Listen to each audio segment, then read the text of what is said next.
vibrações de fraternidade. Jesus nos envolva, a sua paz nos envolva, que possamos, então, unidos, possamos fazer a leitura de harmonização desta tarde sobre o amparo dos nossos irmãos franciscanos, mais esta tarde, livro Fonte Viva, pelo Espírito Emmanuel, através da psicografia de Francisco Cândido Xavier, e a mensagem de item 80, corações cevados. Cevastes os vossos corações, como num dia de matança.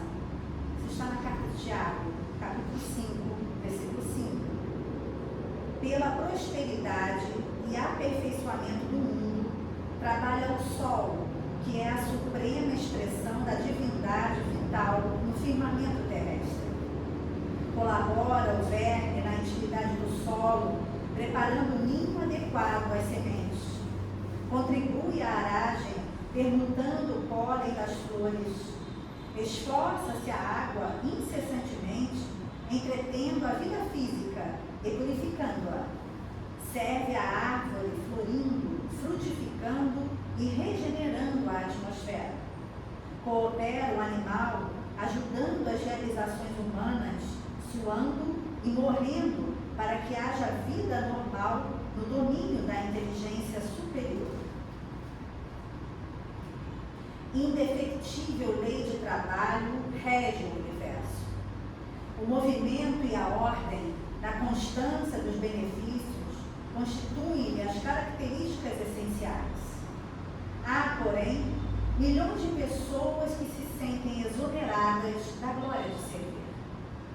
Para semelhantes criaturas, em cujo cérebro a razão dorme empotada e vazia, trabalho significa degredo e humilhação, inferno e sofrimento. Perseguem as facilidades delituosas com o mesmo instinto de novidade da mosca em busca de delitos.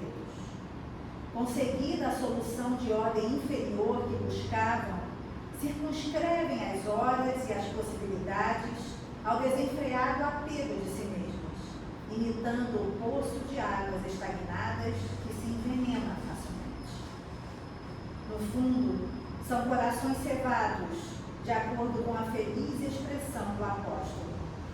Criam teias densas de ódio e egoísmo, indiferença e vaidade, orgulho e indolência sobre si próprios e gravitam para baixo.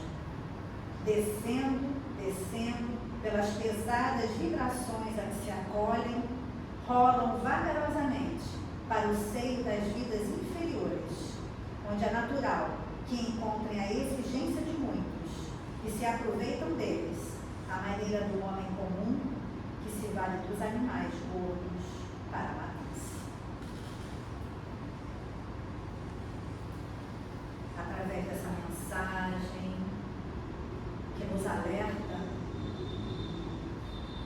para que busquemos sempre o trabalho edificante, o trabalho do bem, o trabalho que nos enobrece a todo momento, junto ao Mestre amoroso que vela por todos nós, encarnados e desencarnados. Que a paz do Divino Mestre nos envolva. Aqui nos encontramos em teu nome, Mestre, sempre, na casa de Francisco de Assis. Que o nosso irmão Éder, mais uma vez, nos oferta a sua boa vontade de aqui nos trazer a mensagem do Cristo, seja envolvido pela espiritualidade maior, pelo seu mentor, pelos irmãos franciscanos, que ele possa ter a tua paz, Mestre, a tua luz em sua mente e em seu coração. Graças a Deus, paz e bem a todos nós. A palavra do nosso momento.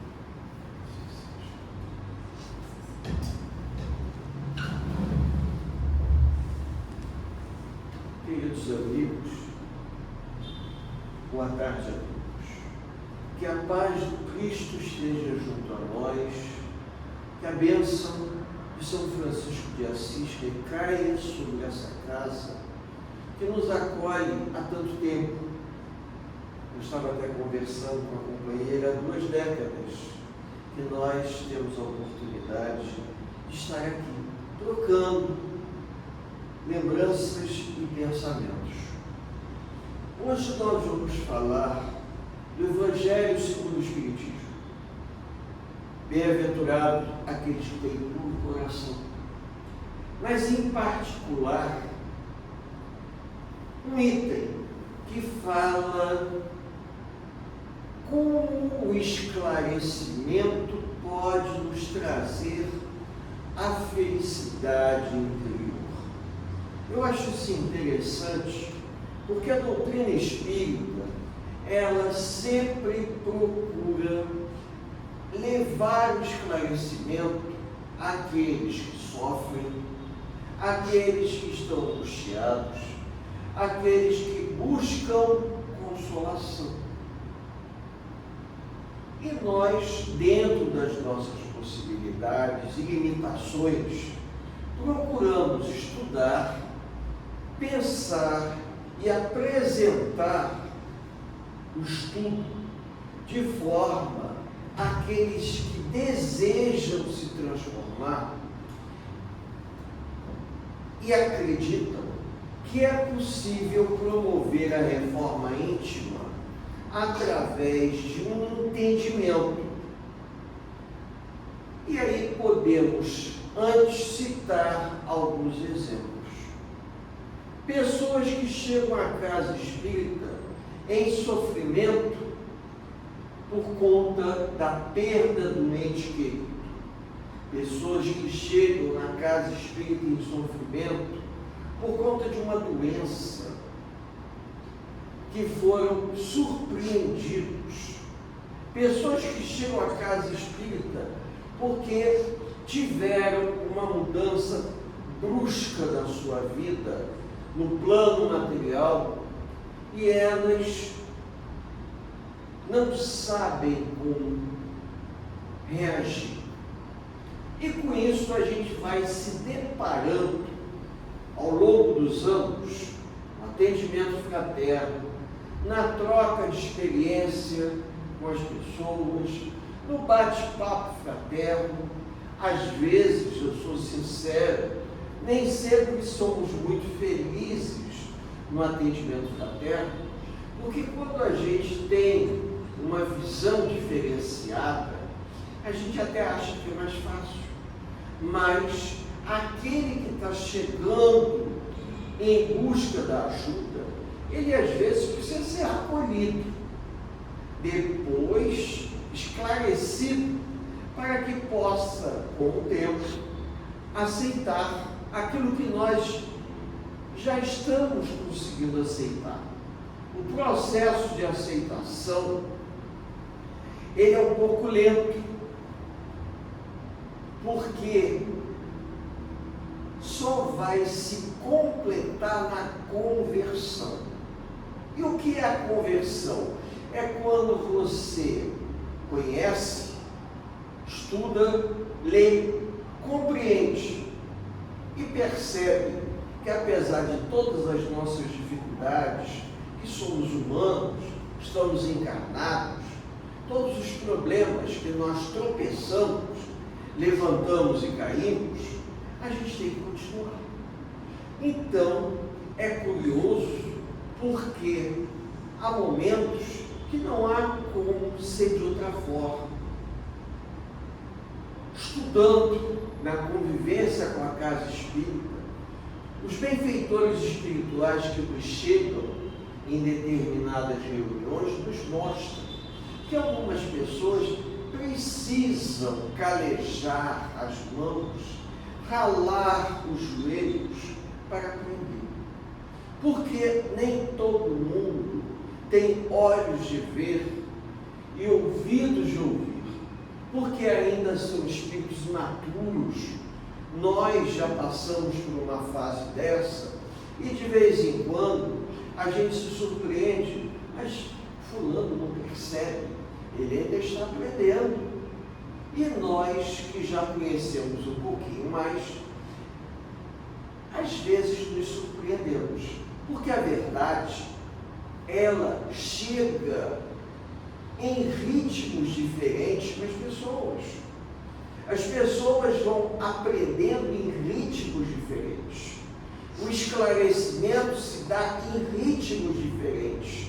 E, consequentemente, a paz interior vai se fazendo a cada um num ritmo. Dessa forma, se nós desejamos encontrar a paz interior, nós precisamos de algum tempo, 2 décadas, 3, 4, 5, como o seu Alberto, várias décadas ali ralando para poder entender.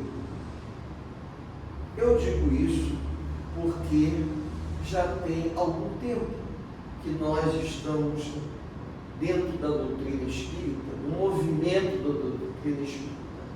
Talvez eu possa dizer que desde a época da mocidade eu já frequento uma casa espírita. E às vezes, na pesquisa, no estudo, eu me surpreendo ao ler uma passagem e ver o seguinte: caramba, eu já li isso tantas vezes e não havia me dado conta desse detalhe. Precisamos de mais tempo para amadurecer. O processo de amadurecimento do senso moral, ele não é igual para as pessoas. Quando vamos percebendo, quando vamos nos modificando, a gente vai mudando. Mas nós somos pessoas diferentes. Vou aproveitar a oportunidade que esse ano é o ano que vai completar 800 anos do desencarne de Francisco de Assis, para lembrar que na sua encarnação como João, filho de Zebedeu, junto com seu irmão Tiago Maior, estavam junto com o pai Zebedeu, que era o dono dos barcos, consertando redes, quando Jesus passou e chamou a eles: vocês estão pescando peixes, se me acompanharem, eu vou orientar vocês a arrebanharem homens. E num movimento quase que magnético, instintivo, eles acompanharam Jesus, assim como Pedro, depois do fenômeno da rede que foi jogada no mar, próximo ao litoral. E Pedro, não acreditando, voltou cheio de peixe. Pedro cai de joelhos e diz ao Cristo que vai segui-lo até o final da sua existência. Quando Cristo convida esses homens simples, pescadores, entre eles havia um em especial, João, que vai acompanhar Jesus em diversos momentos, e ele vai ter um entendimento diferente dos outros apóstolos, porque tanto Tiago como Pedro acompanharam Cristo e viram vários fenômenos, mas João era diferente. E o Cristo sabia que João tinha uma sensibilidade diferente e utilizaria tudo aquilo que ele estava vendo para nos legar o quarto evangelho, o Evangelho de João.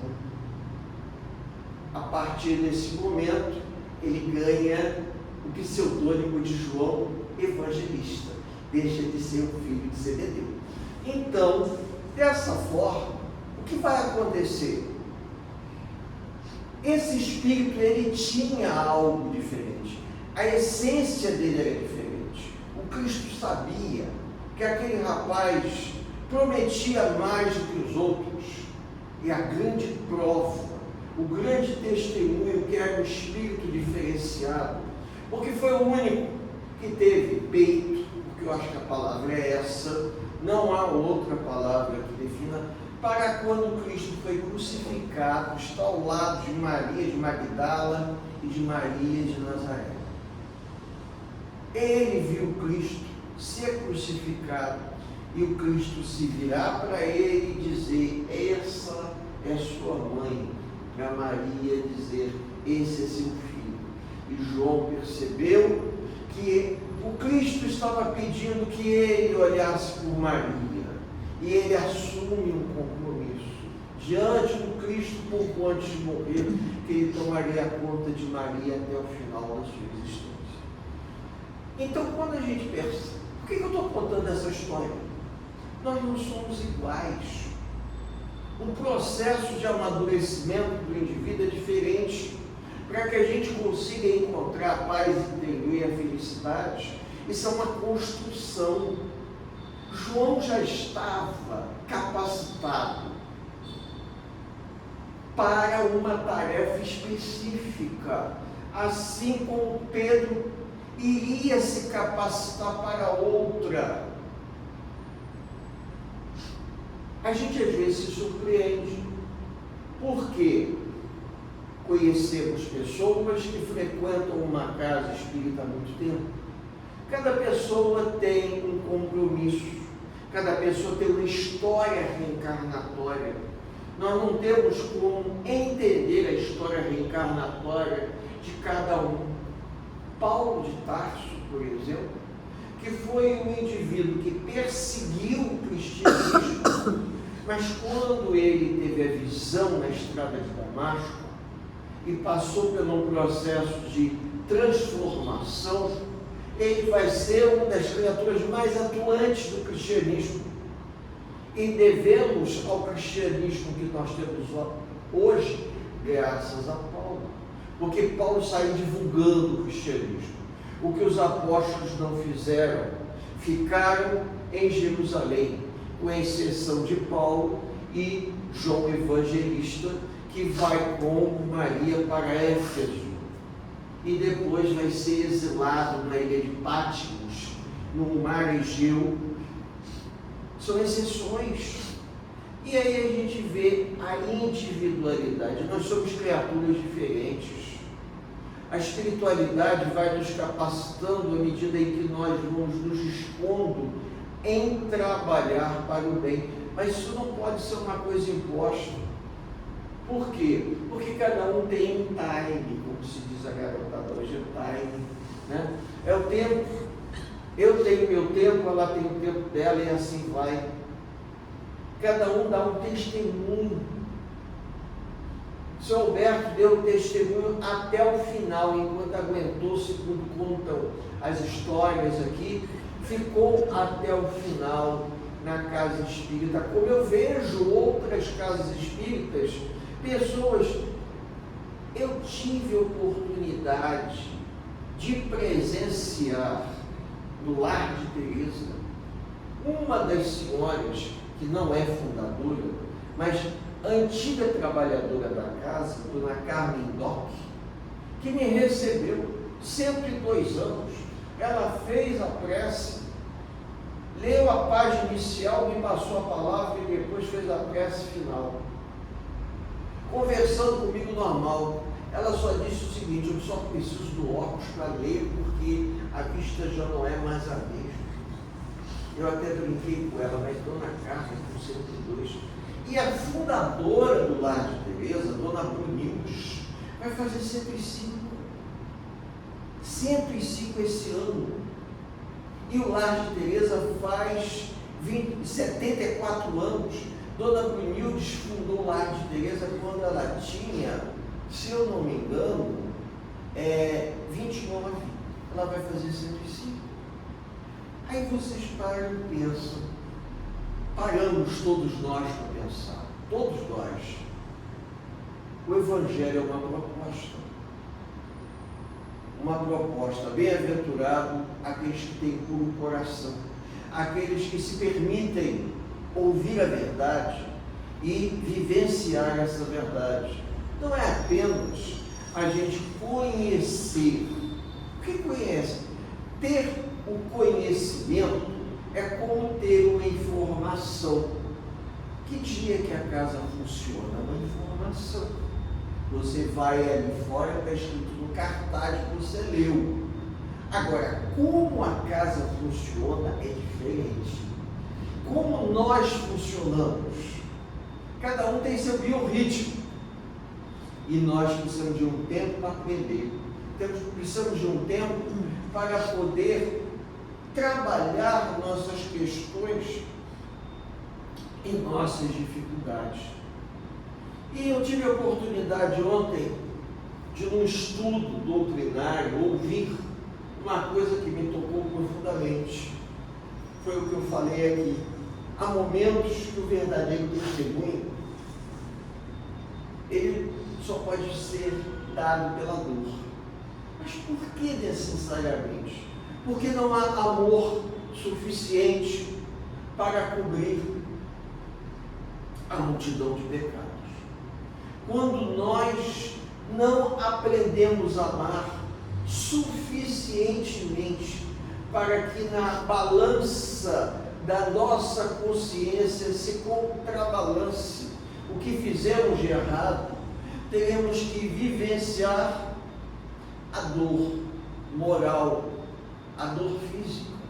Porque podemos também, como ainda estamos a caminho da luz, como diz André Luiz, ainda há tempo de nós pararmos e pensarmos: eu posso fazer diferente. Como diz Chico Xavier, eu comecei de um jeito, como Paulo de Tarso começou de um jeito. Saulo, sumo sacerdote da cidade de Tarso, começou de um jeito. No meio do caminho, ele deu uma guinada e resolveu fazer de outro jeito.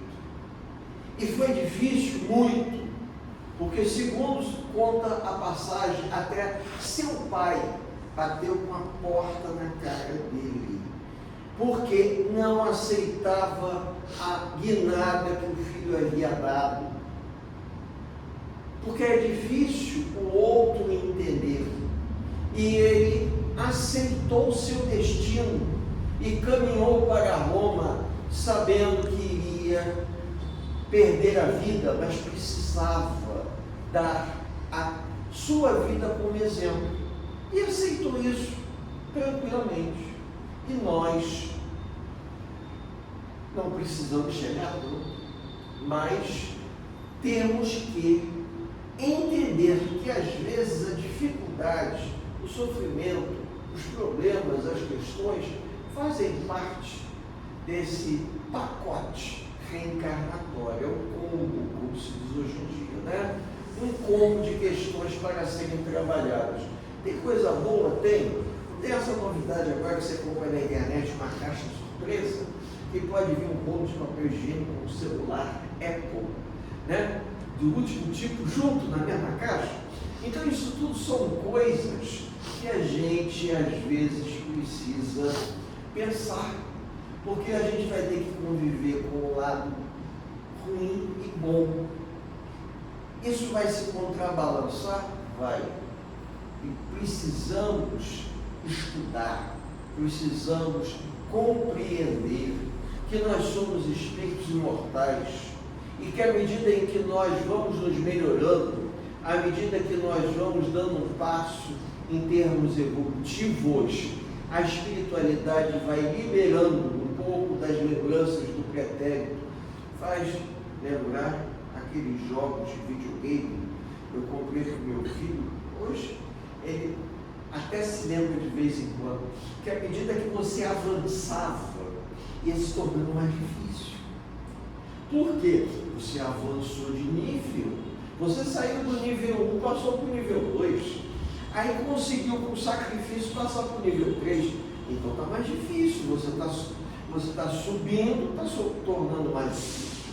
Então, nós temos que ser resilientes aos desafios. Tem momentos que eu sinto como se fosse perder a paciência.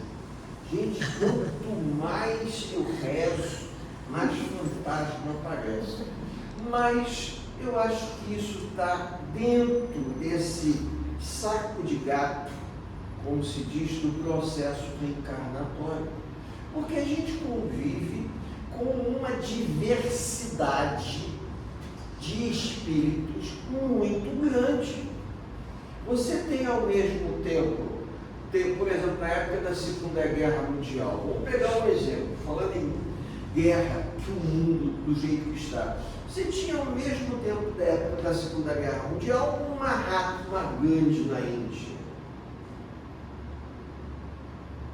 E tinha um Hitler na Alemanha.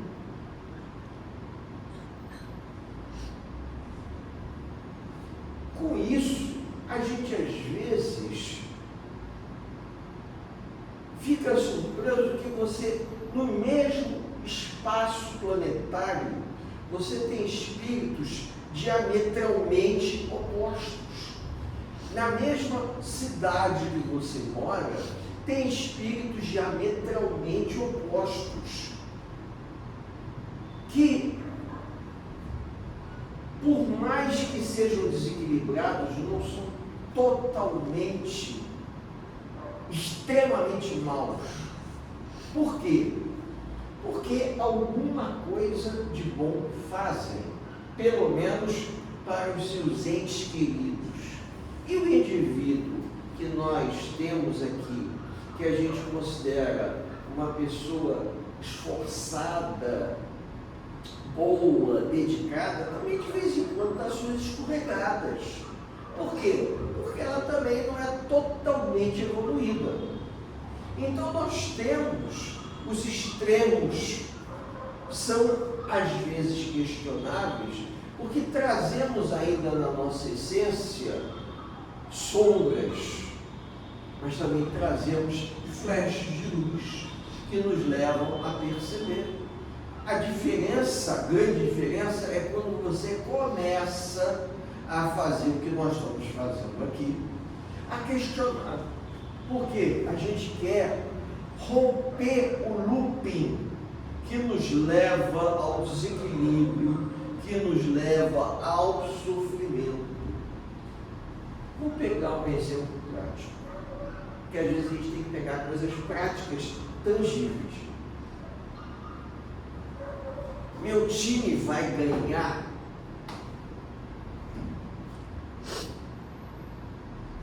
nos jogos atualmente? Não sei. Se ele vai ganhar. Por que seleção que você está torcendo? Por todas. Até que ganhe a melhor. Para que não tenha frustração de saber que eu estava há pouco vendo televisão, um time europeu e um time africano. Estávamos até comentando, agora vocês vejam, né? Lá no lugar, um antigo colonizador e um antigo colonizado jogando. O mundo mudou, porque antigamente isso era quase impossível, o mundo está evoluindo. Então, um país europeu que no século XVI, XVII, XVIII colonizava regiões africanas, hoje vai se solidarizar com aquela antiga colônia que virou um país independente. Então, nós mudamos. O mundo muda, nós vamos mudando também. Nós desejamos nos melhorar, mas a gente não melhora como um todo, a gente melhora por partes. Em algumas partes eu melhoro mais, em outras partes eu melhoro um pouco menos ou um pouco mais devagar. Mas para que isso possa ser uma coisa equilibrada, eu tenho que estudar, eu tenho que me dedicar.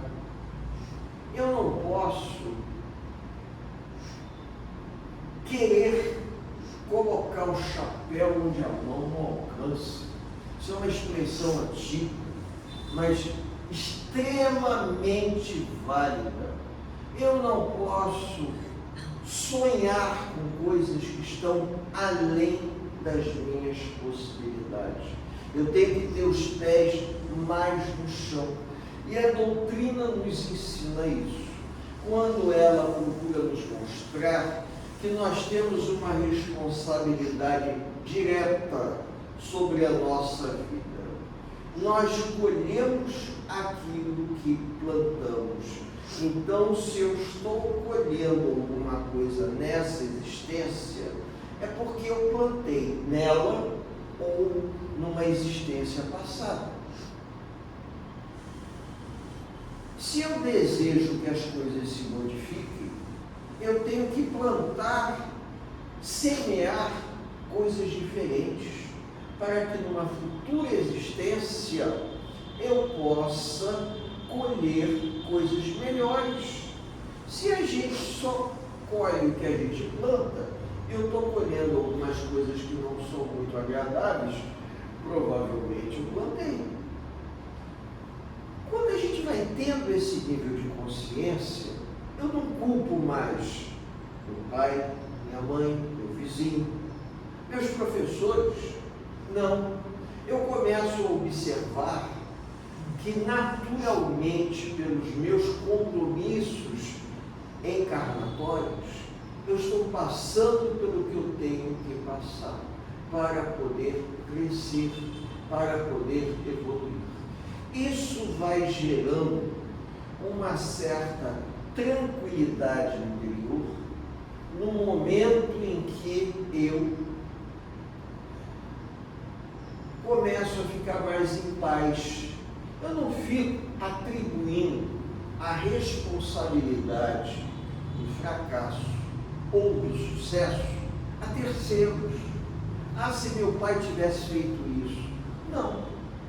Se a escola fosse uma escola melhor. Não. Eu sou desse jeito. De repente, eu fui até onde eu podia ir. Isso é uma coisa que a gente precisa parar para pensar. Se eu não conseguir mais, por que não era para ser? Nós tivemos uma palestra muito interessante no Consolador, que é a casa espírita que eu frequento, onde o palestrante contou uma história da casa espírita em que ele visitou, onde uma senhora, conversando com o dirigente, disse para ele, uma senhora idosa, eu estou estudando francês. E ele falou assim para ela, ah, mas a senhora está estudando francês, é uma língua bem enrolada. Mas com essa idade a senhora estudando francês, a senhora pretende viajar? Não. E por que a senhora está estudando francês? Aí a senhorinha falou, ah, mas o senhor sempre diz para a gente que com o que a gente faz aqui, a gente está investindo na vida futura. Eu quero me preparar, porque eu não tive nessa vida oportunidade de viajar. E eu sempre gostei tanto, eu gostaria de ir à França. Mas para isso, eu não tenho nessa vida facilidade. Mas se eu fizer isso com bastante carinho e afinco, quem sabe na próxima vida eu venho com uma aptidão, aprendo francês e viajo até lá. Eu fiquei surpreso com isso. Surpreso e resolvi também estudar o estudo espanhol. Porque eu quero ter a facilidade que eu não tive nessa encarnação. Eu acho que isso gera uma certa felicidade interna, porque a gente percebe que não existe tempo perdido. Existe o tempo não bem aproveitado, perdido não. Porque se eu tenho chance de retornar, então eu quero aproveitar esse final de encarnação de forma a trabalhar em prol do bem, em prol de um esclarecimento, não só meu, mas daqueles a quem a gente tem chance de trocar ideia, para que numa próxima existência eu volte um pouco mais capacitado, para não perder tempo, aproveitar um pouco mais. Porque a gente vê crianças novas, com tantas habilidades, com tantas aptidões, e a gente também vê aqueles com mais tendências. Como é que você pode combater a má tendência? Através da educação. Mas a criança, como é que você vai convencer uma criança que ela está só de forma muito amorosa?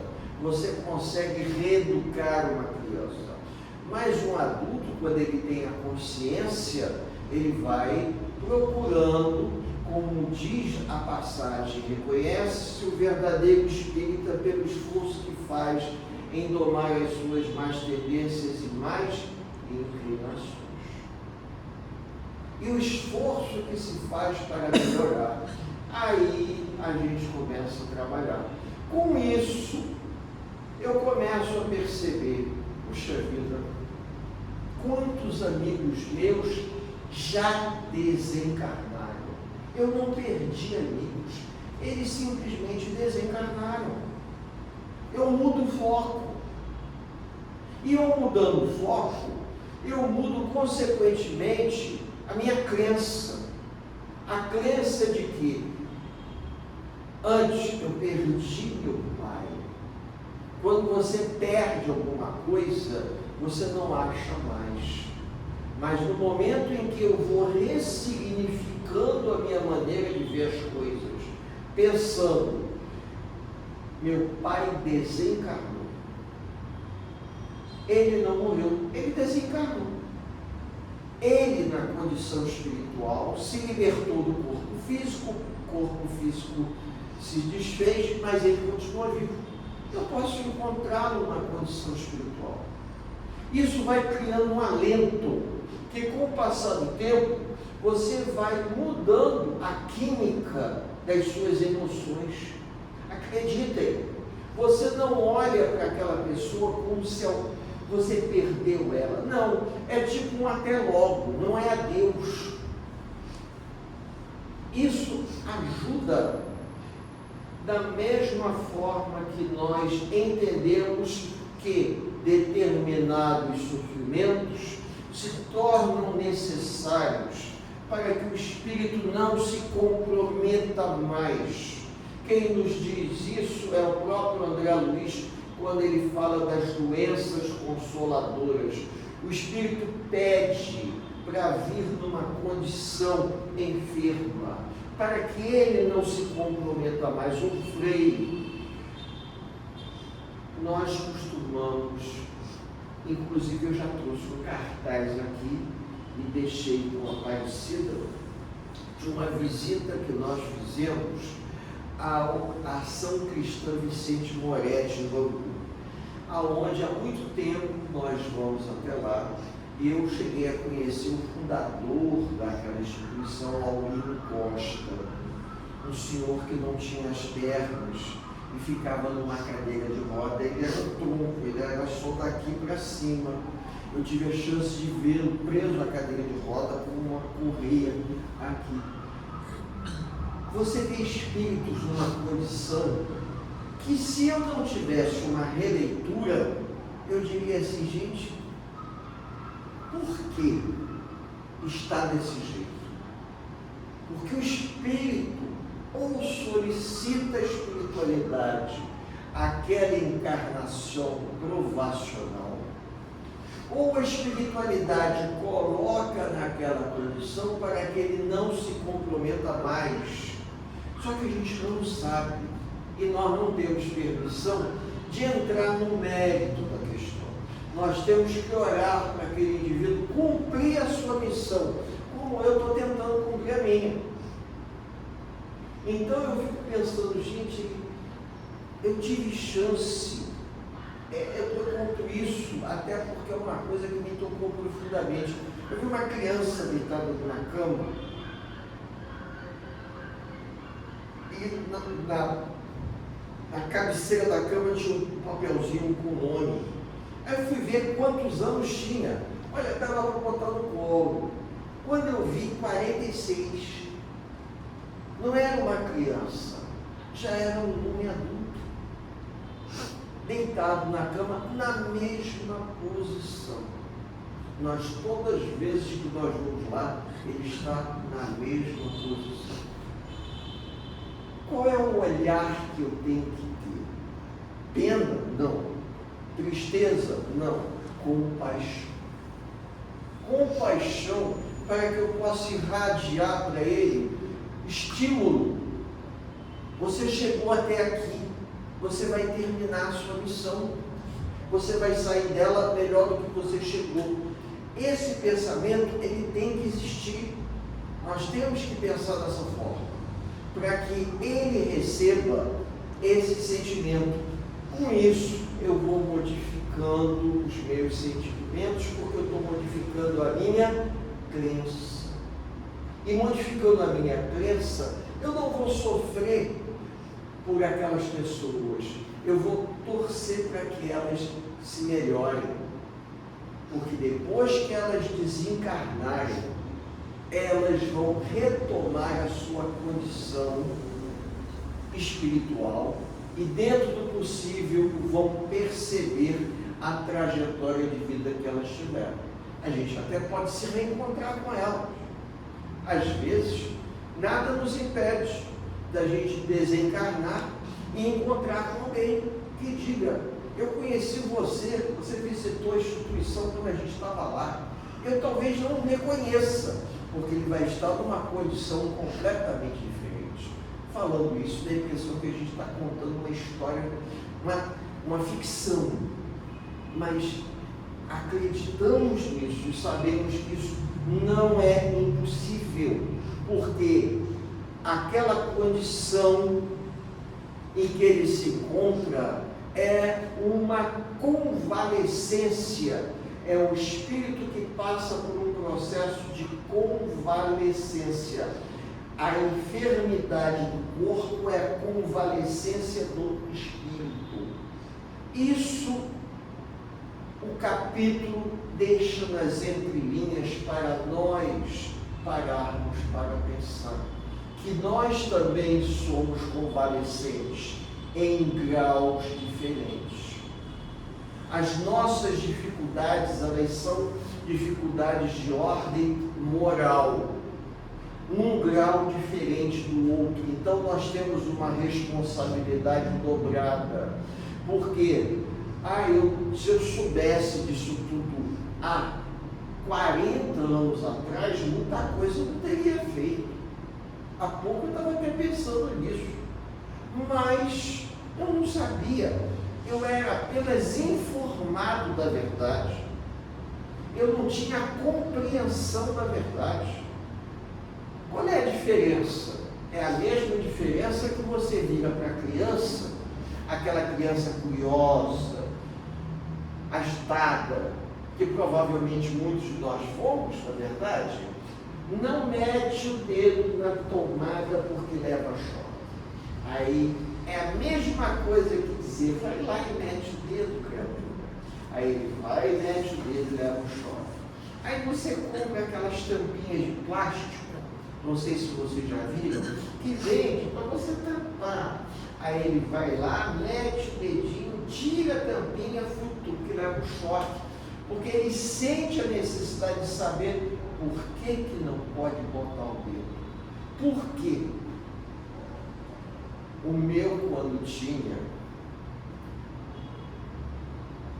2 anos ou 3, que queria ver televisão e a gente desligava no tomado, ele percebia que tinha alguma coisa diferente, ele sabia que o fio não estava ligado na parede.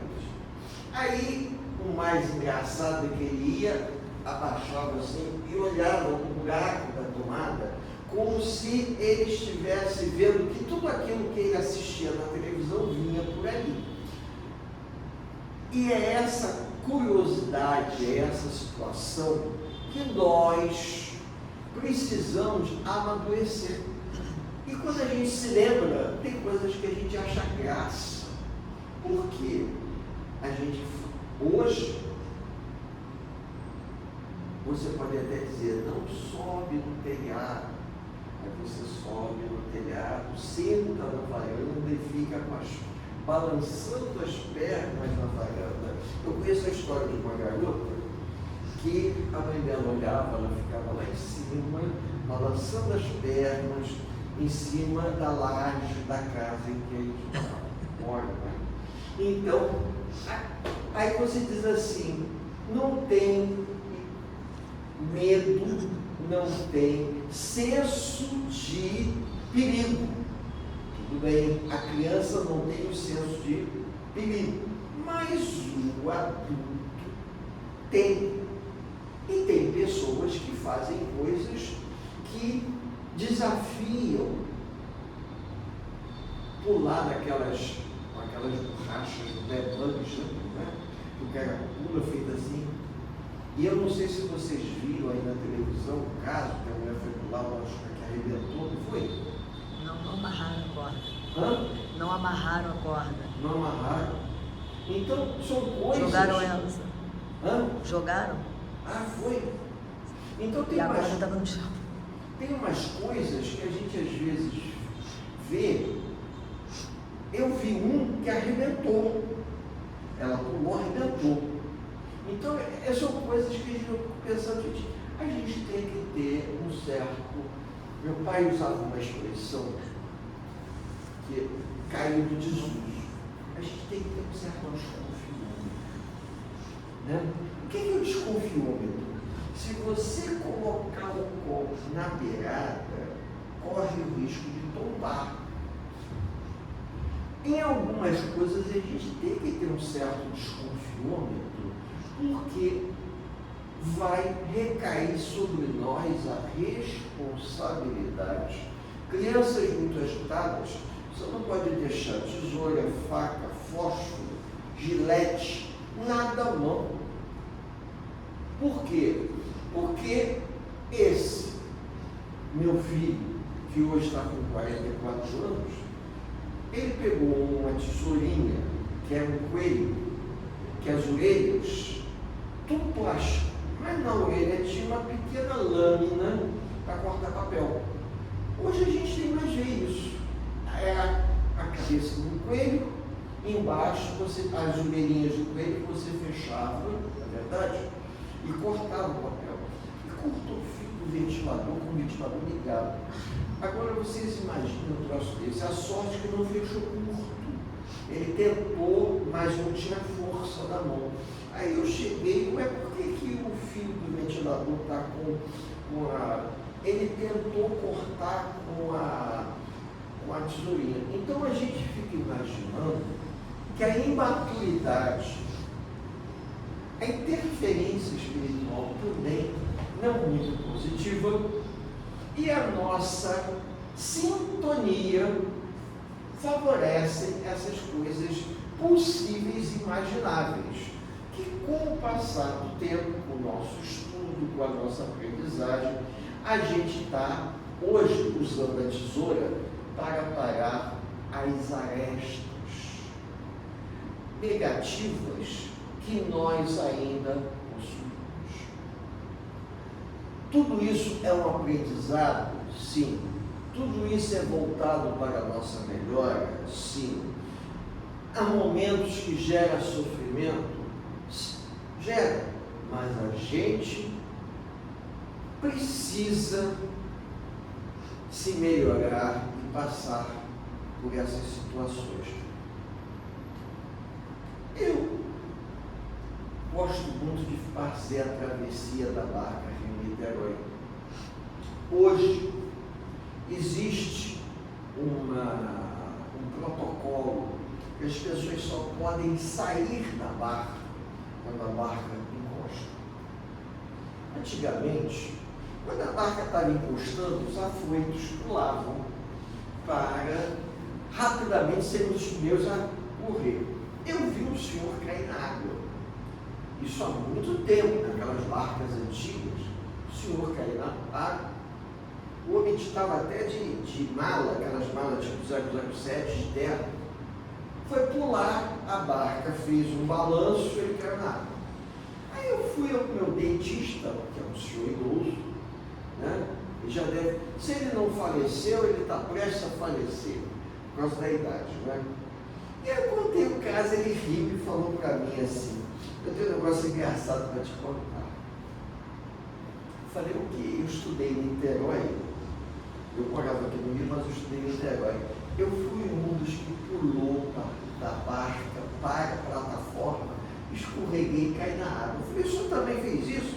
Fiz. Aí eu fiquei pensando assim, gente, ele era um dentista, eu já era cliente dele há muito tempo, né? Aí eu fico pensando, que necessidade, não podia esperar encostar, amarrar a barca. Não.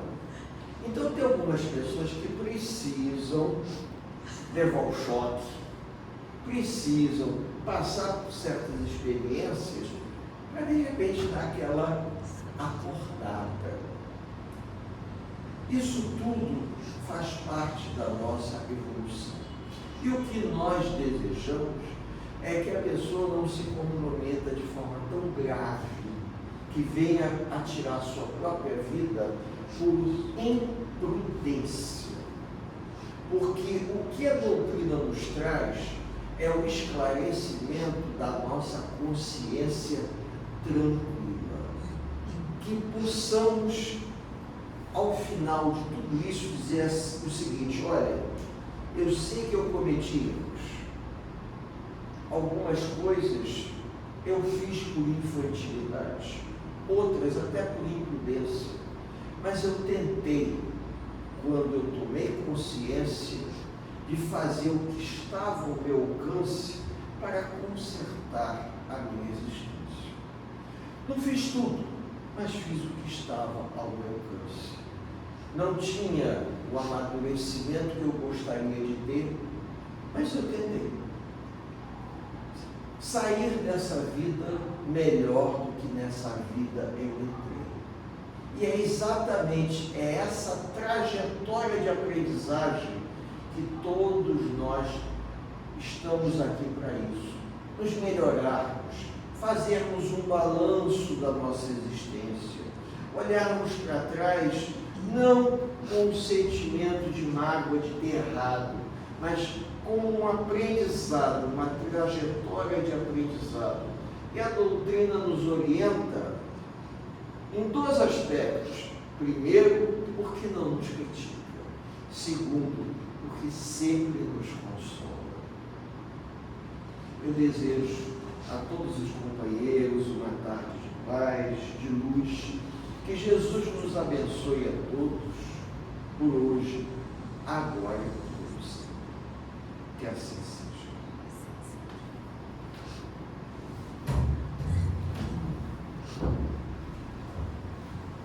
Através dessas palavras, só gostaria de lembrar a todos, principalmente que estamos na casa de Francisco de Assis, como o nosso Éder nos trouxe a lembrança de João Evangelista, Francisco de Assis. A sua oração, que é a oração da paz, que possamos sermos instrumentos do bem, ainda com as nossas imperfeições, que todos nós as possuímos, por isso que aqui nos encontramos nas nossas lutas uns com os outros, né? Lutas de crescimento, de aprimoramento espiritual que nos cabe a cada um de nós, só nós sabemos. Mas que lembremos de Francisco quando ele diz, onde houver dor, que eu leve o alívio.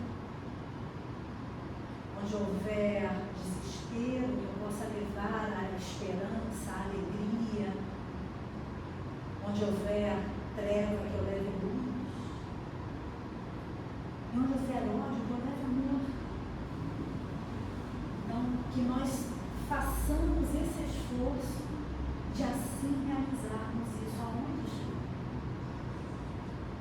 Porque essa é a vontade do Mestre, da espiritualidade maior, que conhece a cada um de nós, mas que façamos esse esforço de sermos instrumentos do bem.